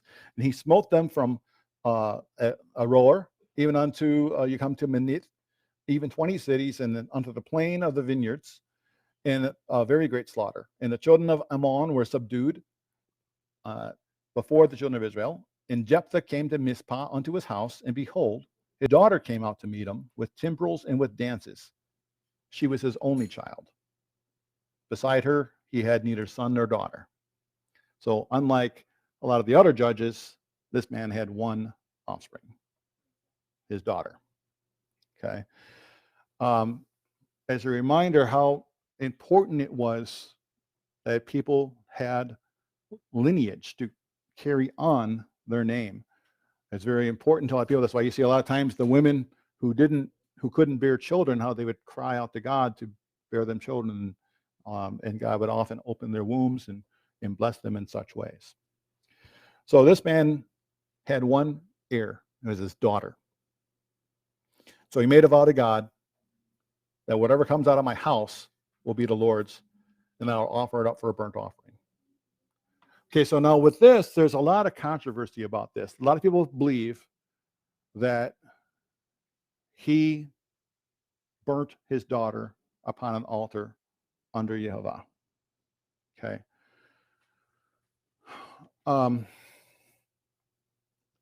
If that's the case, Jephthah was definitely having a mixed faith in when he walks, because he knew the word of the Lord and even in his vow, he vowed whatever comes out of my house. Well, he knows, they didn't keep cows and chickens and birds and stuff in their house. So whatever comes from their house is going to be a person, right? To meet me. Was he expecting a ox to come meet him? I mean, who's going to come meet him? He's expecting a person. He's saying this person is going to be, whoever comes out to greet me is going to be the Lord's. And I don't believe that he was intending that was going to be a burnt offering, but he says this in a way of a burnt offering. This says the burnt offering is fully his. I will offer it like a burnt offering. They will be the Lord's. And just like Romans says of us, we're to be a living sacrifice. And I find that was the case here with Jephthah's vow that he offered his daughter as a living sacrifice. Because continuing in the text here, says, behold, his daughter came out to meet him in timbrels and dances. She was the only child. Besides her, he had neither son nor daughter. It came to pass when he saw her, he tore his clothes, said, alas, my daughter, I have brought me very low. You are one that troubles me, for I have opened my mouth to the Lord. I can't go back. She said to him, my father, if you open your mouth to the Lord, do to me according to what you have, what's proceeded out of your mouth. For as much as the Lord has taken vengeance for you on of your enemies, even as the children of Ammon. And so she said to her father, let this thing be done for me. Let me alone for 2 months, that I may go up and down upon the mountains, bewail my virginity, I and my fellows. And she said, go, and she sent her away for 2 months, and she went with her companions and bewailed her virginity upon the mountains. And it came to pass at the end of 2 months, she returned unto her father, who did with her according to his vow, which he had vowed, and she knew no man. And it was a custom in Israel that the daughters of Israel went yearly to lament the daughter of Jephthah the Gilead 4 days in a year. Okay. So looking at this text, it's saying, oh, Father, what did you vowed? Okay, I will submit to it. Give me 2 months to go bewail this. To bewail what? My impending death? No, to bewail my virginity. She recognized that she was vowed to be the Lord. She would never be a wife of a man. She would never be able to bear children. Because again, he did with her according to her vow, which he had vowed, and she knew no man. This was the vow, that she would become, she was basically like a nun. She was vowed to be the Lord's. Right? Another thing that comes up with Jephthah, this interesting thing here, there ended up being an issue between Ephraim and the men of Gilead. And so the men of Ephraim here, I'll just pick it up here in Judges 12. The men of Ephraim gathered themselves together and went northward and said unto Jephthah, wherefore pass you over to fight against the children of Ammon, and you didn't call us to go with you? We will burn your house upon you with fire.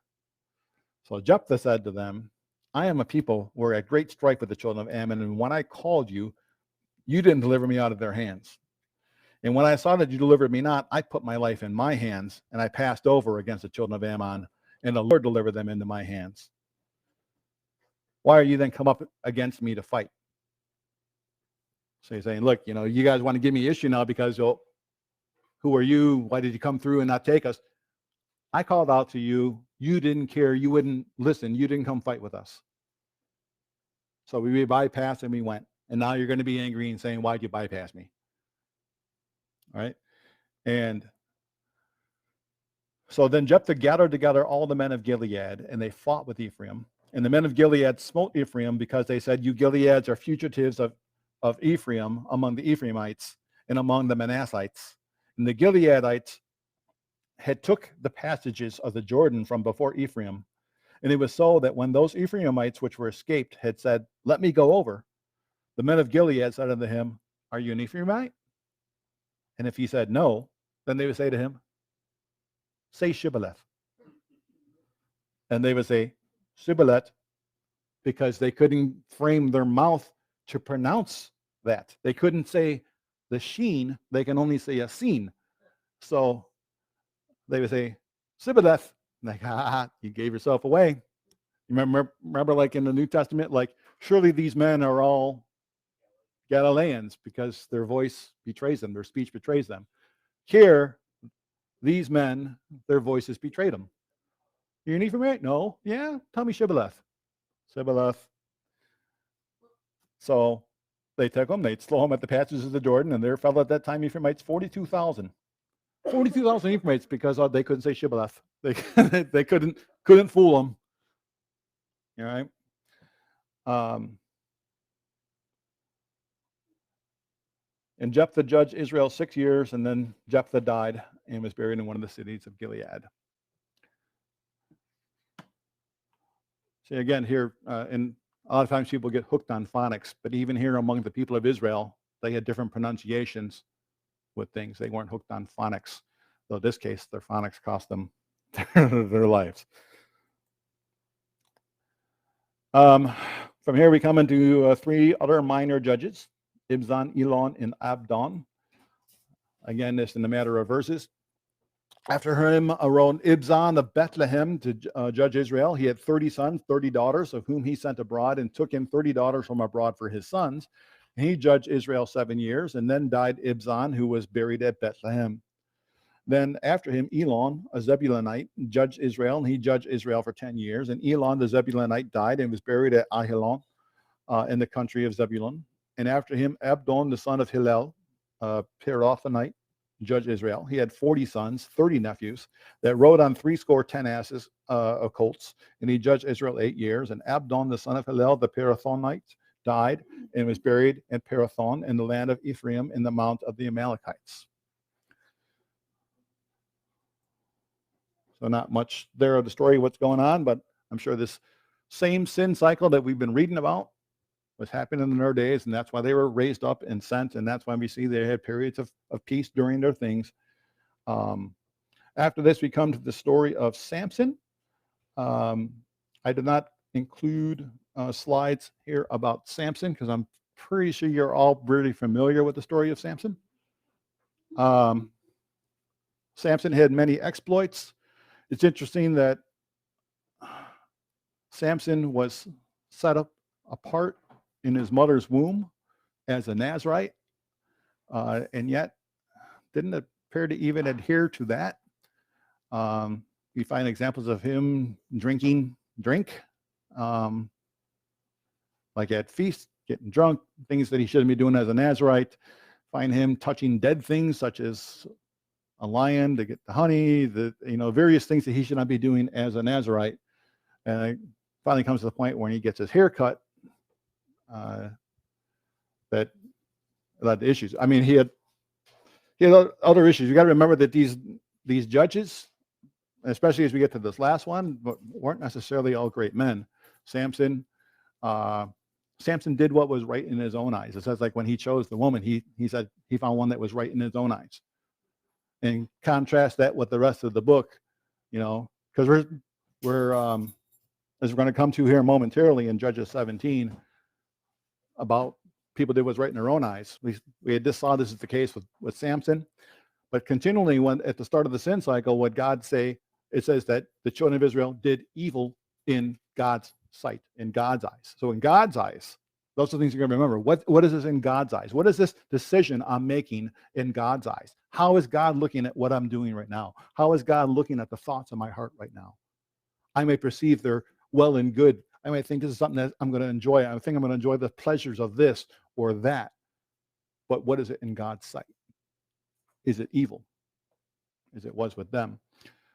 And Samson continuously judged by the sight of his eyes and what he desired and went after.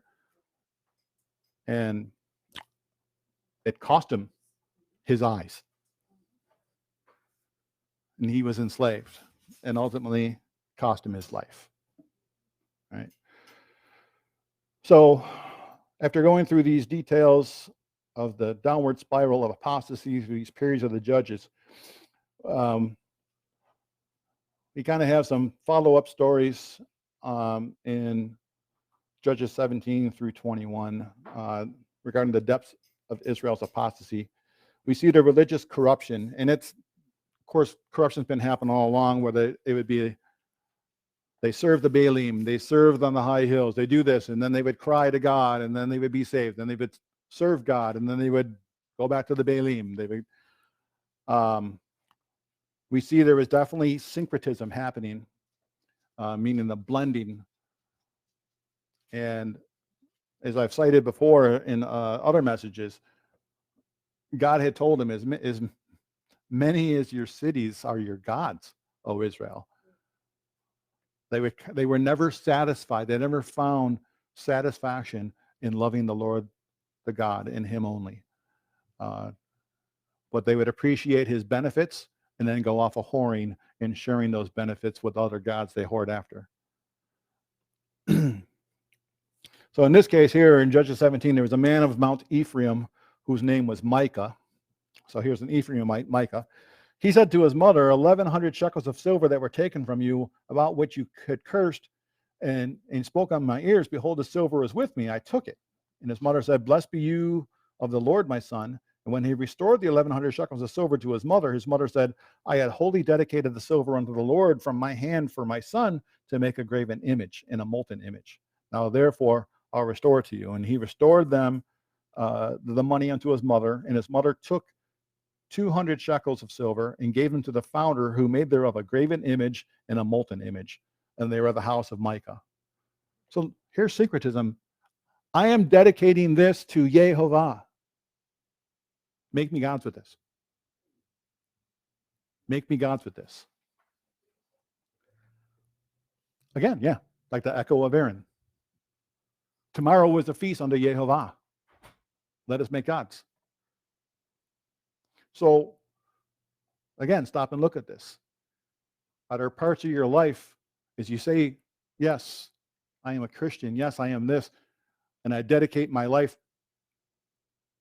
but you're just forming other gods? What's in your heart? Syncretism was alive and well here. And so he did this here at the house of Micah. They had the graven image and the molten image. And then the man Micah had a house of gods. He made an ephod and teraphim and consecrated one of his sons to become his priest. In those days, there was no king in Israel, for every man did what was right in his own eyes. And there was a young man out of Bethlehem, Judah, out of the family of Judah, who was a Levite. And he sojourned there. And the man departed out from the city of Bethlehem, Judah, to sojourn where he could find a place. And he came to Mount Ephraim and to the house of Micah. And as he had journeyed, Micah said to him, where do you come from? He said, I'm a Levite from Bethlehem, Judah. I sojourn to where I might find a place. And Micah said to him, stay with me. Be unto me like a father and a priest, and I will give you 10 shekels of silver by the year, and a suit of apparel in your food. And so the Levite went in, and the Levite was content to dwell with the man, and the young man was with him as one of his sons. And Micah consecrated the Levite, and the young man became his priest, and he was in the house of Micah. And it said unto Micah, now I know the Lord will do me good, seeing I have a Levite to be my priest. So this again, he has his house, he has his room of idols, where he had his maid, consecrates his son to be his priest, which he knows is against the law of the Lord. Then he finds this guy, oh, now I got a Levite. Come here, come in, save it. You'll be now God will bless me. Now God will be good with me. I'm going to conform to the rule about a Levite, but not about idolatry.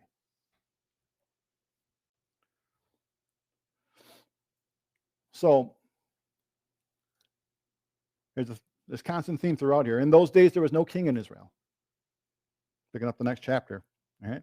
In those days, the tribe of Danites sought them an inheritance to dwell in, for until that day all their inheritance had not fallen unto them among the tribes of Israel. And the children of Dan sent to their family 5 men from their coast, men of valor from Zorah, from Eshtaol, and they spy out the land to search it. And they said unto them, go search the land. Who, when they came to Mount Ephraim, to the house of Micah, they lodged there. And when they were by the house of Micah, they knew the voice of the young man, the Levite. And they turned in there and said, who brought you here? What are you doing in this place? Why are you here? He said to him, and thus the deal with Micah with me, and they hired me, I'm his priest. So to bring this into modern English, the Danites are coming along, they come to Micah's house, they hear, hey, I recognize that guy's voice. They knew who this Bethlehemite Levite was. What are you doing here? Oh, Micah hired me to be his priest. So they said unto him, ask counsel, we pray you of God, that we may know where to go on our way, which should be the prosperous. And the priest said unto them, go in peace, before the Lord is your way, wherein you go. And then the 5 men departed, came to Laish, and they saw the people there they were in, and how they dwelt careless, after the manner of the Zidonians, quiet and secure, and there was no magistrate in the land that might put them to shame in anything.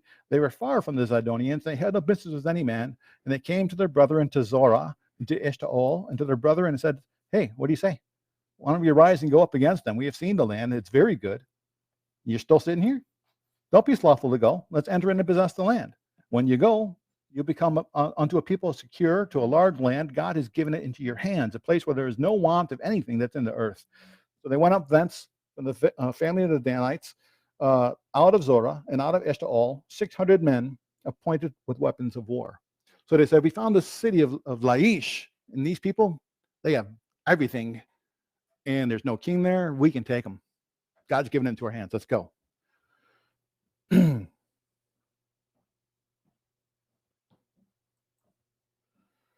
so they went up and they pitched at Kiriath Yearim in Judah. Wherefore they called that place Mahane Dan unto this day. Behold, it is behind Kiriath Yearim. And they passed thence unto Mount Ephraim, and came to the house of Micah. They answered the 5 men who went out to spy the country of Laish, and they said unto their brethren, hey, do you know that in their houses an ephod and a teraphim and a graven image and a molten image? How about we consider what we have to do? So they turned inward. They came to the house of the young man, a Levite, even to the house of Micah, and they saluted him. 600 men appointed with weapons of war, which were the children of Dan, stood by entering the gate. And the 5 men who went out to spy the land came up and said, they took the graven image, they took the ephod, they took the teraphim, the molten image, and the priest stood in the gates, the 600 men that were appointed the weapons of war. And these went to Micah's house. They fetched the carved image, the ephod, the teraphim, the molten image, and they said to the priest, hey, what are you doing? He said to them, what are you doing? They said, hold your peace. Lay your hand upon your mouth. Go with us. Is to be our father and priest. It's better for you to be a priest unto a house of one man, or to a priest to a tribe and to a family in Israel. Now, do you just want to work for one man, or you want to be a priest for this whole tribe of Dan? And the priest's heart was glad. And he took the ephod and the teraphim and the graven image, and he went to the midst of the people. So now this Levite is carrying away this silver that was once consecrated to Yehovah, Micah's mother, made in the images, and now stole them to bring them away with the tribe of Dan. So they took the things which Micah had made, and the priests which they had, they came to Laish unto a people that were quiet and secure, and they smote them with the edge of the sword, and they burnt the city with fire.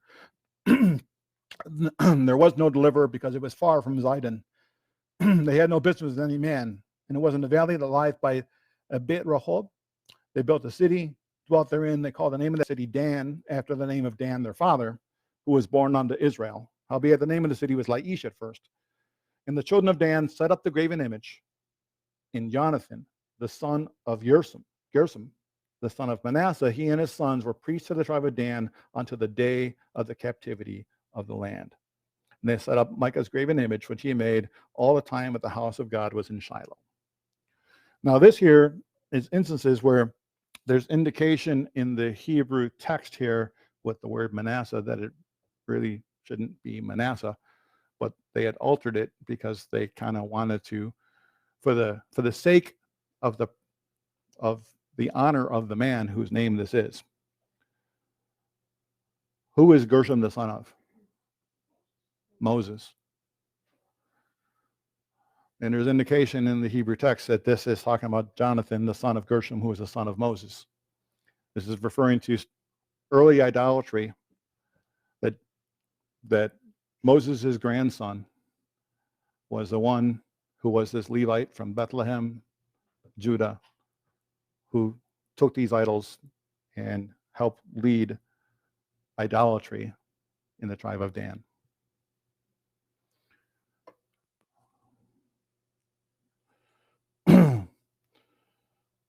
And then some of the bloodiest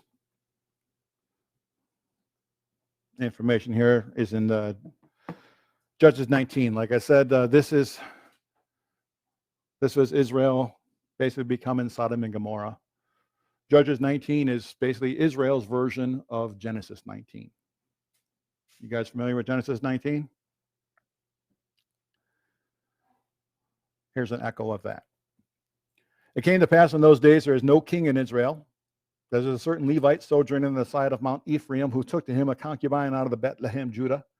This concubine played the whore against him, and went away from him unto her father's house to Bethlehem, Judah.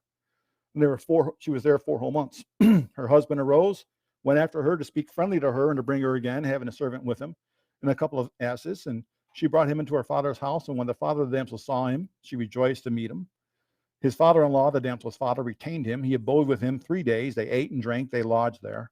It came to pass on the 4th day, when they arose early in the morning, he rose up to depart. And the damsel's father said to his son-in-law, hey, comfort your heart with a morsel of bread. Afterward, go your way. So they sat down. They ate and drank, both of them together. For the damsel's father had said to the man, be content, I pray you. Stay all night. let your heart be merry. And when the man rose up to depart, his father-in-law urged him. Therefore he lodged there again. He arose early in the morning on the 5th day to depart, and the damsel's father said, comfort your hearts, I pray you. And they tarried until afternoon. They did eat, both of them. And then the man rose up to depart, and he and his concubine, his servant, his father-in-law, the damsel's father said unto him, behold, now the day is drawing towards evening. I pray you tarry all night. Behold, the day is growing to an end. Lodge here, that your heart may be merry. And tomorrow get up early on your way, that you may go home. But the man would not tarry that night, and he rose up and departed, and came over against Jebus, which is Jerusalem. And there were with him 2 asses saddled. His concubine was also with him. And when they were by Jebus, the day was far spent, and the servant said to his master, come, I pray you, let us turn into the city of the Jebusites and lodge in it. And his master said to him, we will not turn aside here to the city of the stranger, that is not the children of Israel. We will pass over to Gibeah. And he said unto the servant, come, let us draw near to one of the places to lodge all night, in Gibeah or in Ramah.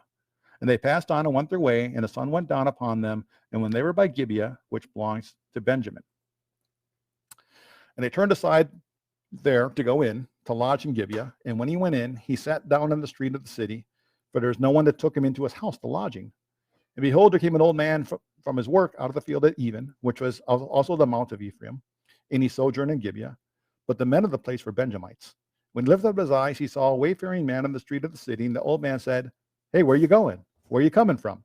He said, we're passing from Bethlehem, Judah, towards the side of Mount Ephraim. From hence I am, and I went to Bethlehem, Judah, but now I am going to the house of the Lord. And there is no man that receives me to house. Yet there's both straw and provender for our asses. There's bread and wine for me and my handmaid, or for your handmaid and the young man which is with your servants. There's no want of anything. Saying, look, take me in, I'll set you up. And the old man said, peace be with you. However, let all your wants lie upon me, only lodge not in the street. So he brought him into his house, gave provender to the asses. They washed their feet, did eat and drink. Now as they were making their hearts merry, behold, the men of the city, this is where you start to hear the echo here, okay? The men of the city, certain sons of Belial, beset the house round about, and they beat at the door. And they spoke to the master of the house, the old men, saying, bring forth the man that came out of your house, that we may know him. Remember this? Genesis 19? This is Judges 19. This is now in the land of Israel, in the promised land with the people of Israel. Remember, he refused to go stay in the city of the Jebusites because he wanted to avoid the wickedness. I'm only going to stay with the people of Israel. And he comes to stay with the people of Israel, and here's the wickedness that still befalls him. All right.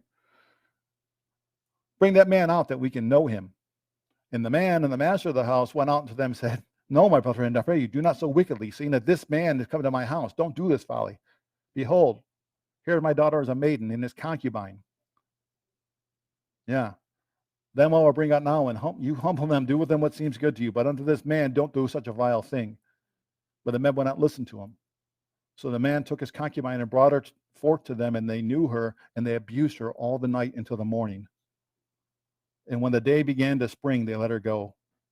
Then came to the woman to the dawning of the day, and she fell down at the door of the man's house where her Lord was, till it was light. Her Lord rose up in the morning and opened the doors of the house and went out to go his way. And behold, his woman, his concubine, was fallen down at the door of the house. Her hands were upon the threshold.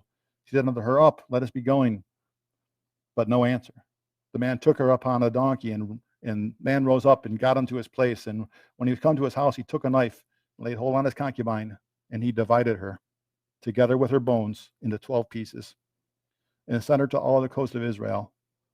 And it was so that when all saw it, they said there was no such deed done nor seen from the day the children of Israel came up from the land of Egypt to this day, to consider of it, to take advice, and to speak your minds. So this man's wife, his concubine, was raped all night to the point of death by his fellow Israelites. And so he picked her up, cut her up in pieces, and sent her out to all the tribes. Say, this is what the people did. This is what the people did. Come judge.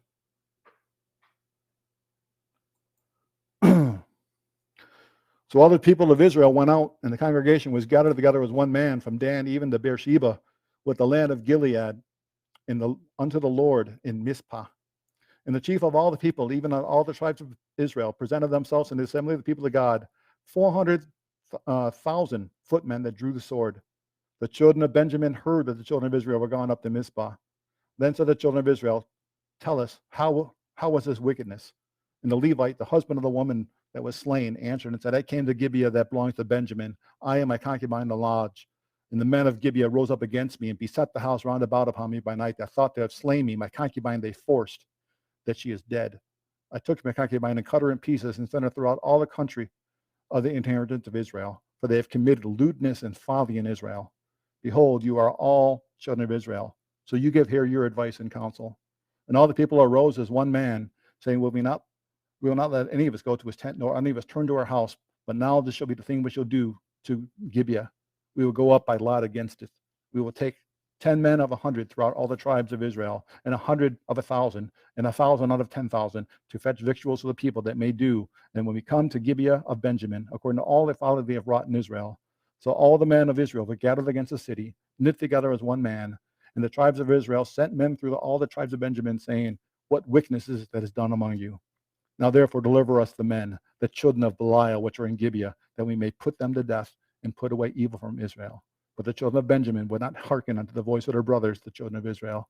The children of Benjamin gathered themselves out of the cities in Gibeah to go out to battle against the children of Israel. So all this time, we're sitting there reading these things, and we're seeing finally when there's some sense of unity in the body, it's this crazy unity to come out to fight because of the wickedness of what happened with Benjamin.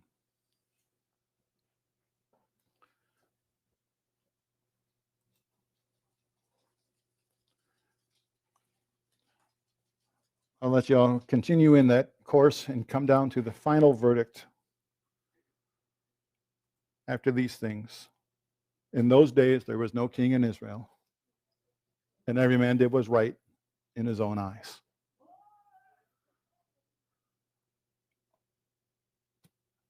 Every man doing what's right in his own eyes. It was a problem then, and it continues a problem today. And I find this book here, because from here we're going to come in after Judges here. Because in the same time period, there's another book of the Bible. It'll be the next book, Ruth. Ruth happened during the time period of the Judges. Okay. But Judges, like I said, leads us from the time period of the death of Joshua, essentially up to the ministry of Samuel, which is the start of kingship in Israel with Saul and David. So even when they did get a king, he ended up doing what was right in his own eyes, King Saul, and lost the kingship. But thankfully, God has always had in mind a greater king, a king of kings, a Lord of lords, for which everyone shall confess with tongue and bow to their knee to, and serve with her whole heart, and do what is right in his eyes. All right, so that's it for today for the book of Judges. Hope it's been edifying and a blessing.